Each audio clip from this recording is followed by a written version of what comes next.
तो आज हम देखने वाले हैं 1978। तो कहानी की शुरुआत होती है और हमें बताया जाता है कि ये समय है 1978 का, जहां अर्जेंटीना में मिलिट्री डिक्टेटरशिप ने वहां की आम जनता का जीना मुश्किल कर दिया होता है। मिलिट्री वाले अपनी मनमानी करने पे उतर आए होते हैं। सरकार उन्हें खुली छूट दे रही होती है ताकि देश में डर का माहौल बना रहे और लोग सरकार के खिलाफ जाने की सोचे भी ना। इस वजह से मिलिट्री वाले जिस भी आम आदमी पे शक होता उसको पकड़कर डिटेंशन में डाल देते, उनको खूब मारते। मिलिट्री वालों का यही मकसद था कि लोगों से कबूल करवाना कि वो किसी आतंकवादी ग्रुप का हिस्सा तो नहीं है या फिर सरकार के खिलाफ कुछ करने की प्लानिंग तो नहीं कर रहे। अगर कोई भी आदमी पकड़ा जाने के बाद मना करता कि उसका इन चीजों में कोई लेना देना नहीं है तो उसकी ऐसी हालत की जाती कि वो इंसान जीते जी नरक को महसूस कर पाता। और इतना दर्द सहने के बाद अगर कोई मार से बचने के लिए कह देता कि हाँ मैं इस तरह के ग्रुप का हिस्सा हूँ, फिर तो उस इंसान का क्या होता दोस्तों, इसकी तो हम कल्पना भी नहीं कर सकते। इस डर की वजह से लोगों ने बाहर निकलना तो बंद कर दिया होता है। सारे गरीब लोग डर कर जीवन गुजारने पे मजबूर होते हैं। ये साल फुटबॉल वर्ल्ड चैंपियनशिप का भी है दोस्तों, जिसमें अर्जेंटीना की टीम फाइनल तक पहुंच गई है।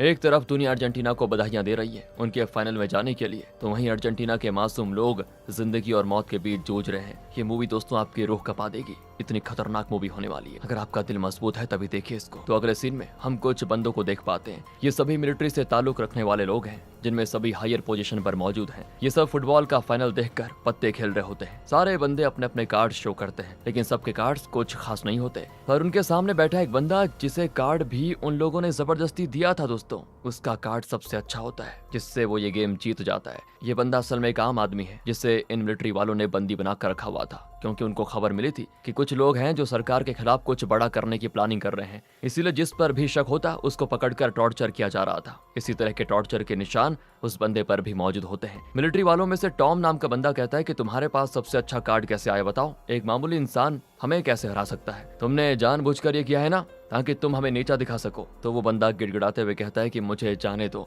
मैंने आप लोगों का क्या बिगाड़ा है, मुझे कोई गेम नहीं खेलना, आप लोग ही तो जीते हो। मैं किसी को नहीं जानता जो सरकार के खिलाफ प्लानिंग में शामिल है, मैं तो बस अपना डेली काम करने पे जाता हूँ और वहां से घर आ जाता हूँ, मेरा इन सबसे कोई लेना देना है ही नहीं, माफ कर दो मुझे। लेकिन टॉम कहता है कि एक मिलिट्री वाले को बेवकूफ बनाता है, तुझे क्या लगता है कि हम तेरी बातों में आ जाएंगे। इतना कहते हुए वो उस बंदे को शूट करके वहीं पे खत्म कर देता है। सच में दोस्तों ये मिलिट्री वाले तो पागल है। दूसरी तरफ हम जेम्स नाम के बंदे को देखते हैं। ये भी असल में दोस्तों मिलिट्री में ही काम करता है, लेकिन इसकी बात थोड़ी अलग है। इसे लोगों को टॉर्चर करना उतना पसंद नहीं है। उसके सामने एक बंदा बैठा होता है जिसे भी इसी शक के बिना पे पकड़ा गया है कि इसका भी किसी ग्रुप के साथ संबंध होगा जो सरकार के खिलाफ काम कर रहा है। असल में दोस्तों ये मिलिट्री वालों ने एक सीक्रेट बिल्डिंग बना के रखी हुई है। इस पूरी बिल्डिंग में अलग अलग जेल जैसे कमरे हैं। इसी बिल्डिंग के अंदर लोगों को टॉर्चर करने का काम होता है। यहाँ पर अभी इस समय न जाने कितने लोग फंसे हुए हैं और न जाने कितने तो मर चुके हैं, किसी को कोई खबर नहीं। अब जेम्स उस बंदे से कहता है कि देखो मैंने तुम्हारे बारे में पता किया है, तुम पहले इस तरह के ग्रुप का हिस्सा रह चुके हो, लेकिन तुमने करीब 2 साल पहले ग्रुप को छोड़ दिया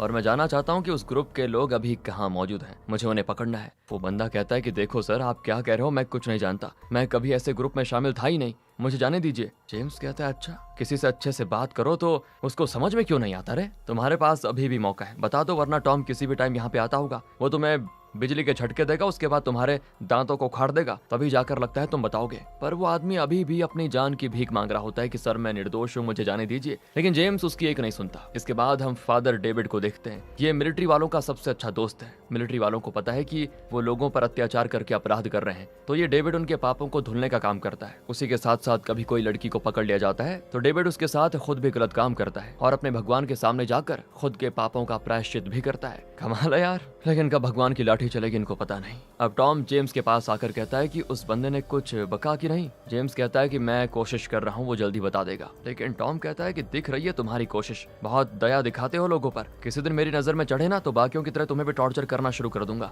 जान प्यारी है तो जो काम दिया गया चुपचाप करो, तुम्हारे पास सिर्फ आज तक का टाइम है, अगर कुछ जानकारी उस बंदे से नहीं निकली तो रात को ही टॉर्चर करके उस बंदे को मार दूंगा मैं। दूसरी तरफ दोस्तों मैक्स नाम का मिलिट्री ऑफिसर 2 बंदी बने लोगों से एक कब्र खुदवाता है, जिसे डरते हुए वो दोनों कैदी खोदने भी लग जाते हैं। कब्र तैयार होने के बाद वो उनमें से एक आदमी से कहता है अंदर लेट जाओ, और ये सुनकर बाद में घबरा जाता है कि नहीं ऐसा मत कीजिए सर। लेकिन मैक्स उसको गन दिखाकर अंदर लटा देता है। पर जब वो आदमी डर के मारे बेहोश होने वाला होता है तो मैक्स उसको बाहर निकालते हुए कहता है कि तुमने क्या सोच लिया, इतनी आसानी से मार दूंगा तुम्हें, अभी तो टॉर्चर कहाँ किया तुम्हें। इसके बाद वहाँ किसी दूसरे इंसान की लाश लेकर आई जाती है जिसे इन लोगों ने मार दिया था पहले, और उसे दफन करने के लिए मैक्स कब्र खुदवा रहा था। टॉर्चर कर करके ये सब पागल हो चुके हैं दोस्तों, इंसानियत नाम की कोई चीज नहीं बची इन लोगों के अंदर। अब रात को टॉम उस बंदे के पास आता है जिससे जेम्स पूछताछ कर रहा था। जब कुछ जानकारी नहीं मिली तो टॉम उसको टॉर्चर करने के लिए आ गया। वो उस आदमी को रस्सी से बांधकर उसे बिजली के झटके देना शुरू कर